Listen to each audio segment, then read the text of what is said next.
जय हिंद दोस्तों, वंदे मातरम। अमेरिका में इतने सारे वाक्य इस समय हो चुके हैं कि हमारे यहाँ जो लिबरल्स बैठे हुए हैं उनको तो मतलब बरनौल इतनी सारी यूज करनी पड़ रही है कि बस पूछिए मत, मतलब खत्म ही हो जा रही है बार बार।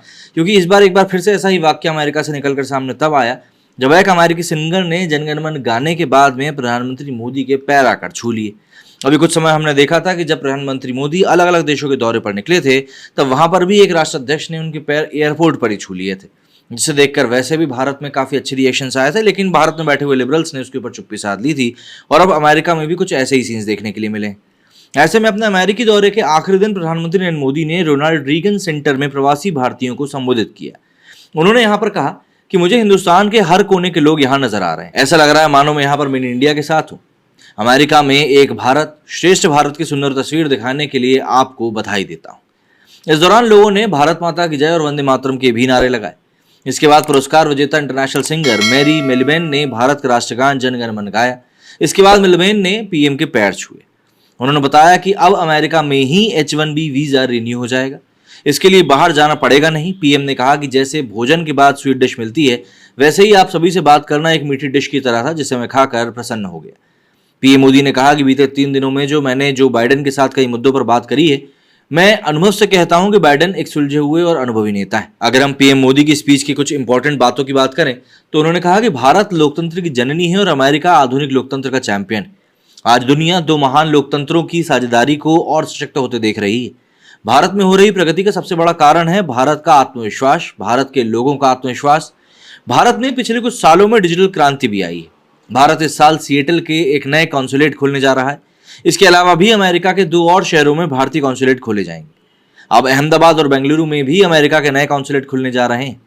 फाइटर इंजन प्लेन बनाने का फैसला भारत के डिफेंस सेक्टर के लिए ये मील का पत्थर साबित होगा। वहीं इस समझौते से अमेरिका म्यूचुअल ट्रस्ट को भी शेयर करेगा। भारत में गूगल का AI रिसर्च सेंटर 100 से भी ज्यादा भारतीय भाषाओं पर काम करेगा। इससे भारत में ऐसे बच्चों को पढ़ने में आसानी होगी जिनकी मातृभाषा अंग्रेजी नहीं। भारत सरकार की मदद से यहाँ यूनिवर्सिटी ऑफ ह्यूस्टन में तमिल स्टडी चेयर की स्थापना की जाएगी। दुनिया की सबसे पुरानी भाषा तमिल भाषाओं में से एक है और वो हमारी भाषा है। इस कदम से तमिल भाषा का प्रभाव बढ़ाने में भी मदद मिलेगी। वहीं अब made in India make for world बनेगा। भारत में ज्यादा से ज्यादा निवेश का एक यह सही समय है। दोनों देश एक बेहतर मजबूत देश की ओर कदम बढ़ा रहे हैं। अमेरिकी सरकार ने भारत की पुरानी मूर्तियों और चीजें जो चोरी हुई थी उनमें 100 से ज्यादा लौटाने का फैसला भी किया है। ये पुरातत्व वस्तुएं सालों पहले इंटरनेशनल बाजार में पहुंच गई थी। मैं जहां भी जाता हूं तो वहां लोगों को लगता है कि ये यही व्यक्ति है जिसको कि इन चीज़ों को सुपुर्द किया जा सकता है और ये सही जगह पर इन चीज़ों को लेकर जाएगा। ये अपने आप में एक बहुत बड़ी बात है। इससे पहले अमेरिका में शुक्रवार दोपहर मोदी के लिए स्टेट लंच में आयोजित किया गया था। इसे वाइस प्रेसिडेंट कमला हैरिस ने होस्ट किया और लंच में अमेरिकी विदेश मंत्री एंटनी ब्लिंकन, विदेश विभाग के तमाम अधिकारी और भारत से आनंद महिंद्रा, मुकेश अंबानी, सुंदर पिचई जैसे कई गेस्ट शामिल हुए थे। स्टेट लंच के पीएम मोदी के लिए समोसा, खिचड़ी, मसाला चाय, मैंगो हलवा जैसी डिश परोसी गई। इसे भारतीय मूल के शेफ ने तैयार किया था। स्टेट लंच के दौरान विदेश मंत्री एंटनी ब्लिंकन ने कहा कि अमेरिका में भारत हमारे दैनिक जीवन का हिस्सा बन चुका है। हम मिंडी कलिंग की कॉमेडी पर हंसते हैं और कोचेला में दिलजीत दोसांझ की धुन पर नाचते हैं। ये वास्तव में वॉशिंगटन की एक ऐतिहासिक यात्रा रही। आज अमेरिका भारत साझेदारी पहले से कहीं ज्यादा गहरी और गतिशील। ब्लिंकन ने कहा कि हमारी साझेदारी मजबूती सितारों तक पहुंच चुकी है और अमेरिकियों को रोजगार देने वाली एयर इंडिया रिकॉर्ड संख्या में बोइंग विमान खरीद रही है। अमेरिका और भारत मानते हैं कि 21वीं सदी में हमारे लोगों की सदी है। उनकी क्षमता को ज्यादा से ज्यादा करने की कोशिश हमें अलग बनाती है।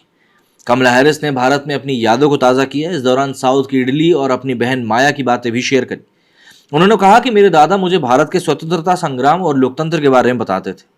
मैंने उनसे काफ़ी कुछ सीखा। माँ श्यामला ने भी काफ़ी कुछ सिखाया। उनकी बदौलत आज मैं यहाँ आपके सामने अमेरिका की वाइस प्रेसिडेंट के रूप में खड़ी हुई। भारत ने दुनिया को क्या नहीं सिखाया। बिना हथियारों के सविनय अवज्ञा आंदोलन भारत से ही आया।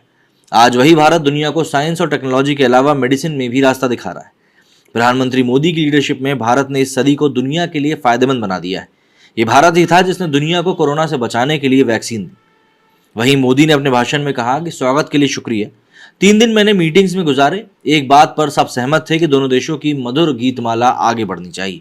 जब कमला हैरिस की मां अमेरिका आई तो उन्होंने पत्रों के जरिए भारत से संबंध बनाए रखे। दूरी हजारों मील की थी लेकिन दिल जुड़े थे। आज कमला ने इन बातों को बुलंदियों तक पहुंचाया है। आप दुनिया की महिलाओं के लिए प्रेरणा है।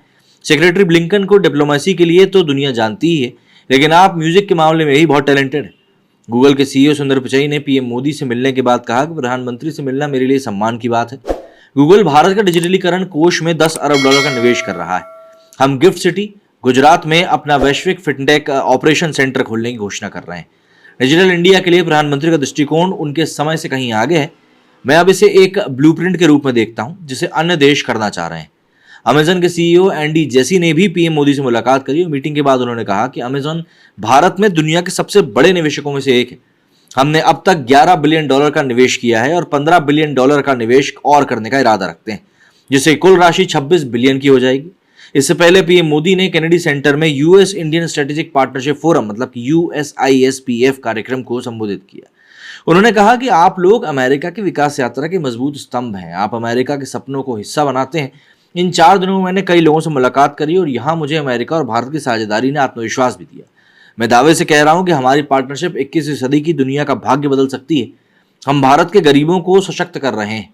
बीते 10 सालों में भारत दुनिया की 10वें नंबर की अर्थव्यवस्था से 5वें नंबर की अर्थव्यवस्था बन चुका है। हम चुनौती को भी चुनौती देते हैं। महामारी के बाद दुनिया में अर्थव्यवस्था, महंगाई और सप्लाई चेन की हालत खराब। इन सब के बीच भारत आज 7% से भी ज्यादा जीडीपी ग्रोथ के साथ आगे बढ़ रहा है। पिछले करीब 2.5 साल में ही अमेरिकी कंपनियों ने $16 बिलियन से ज्यादा भारत में निवेश किया है।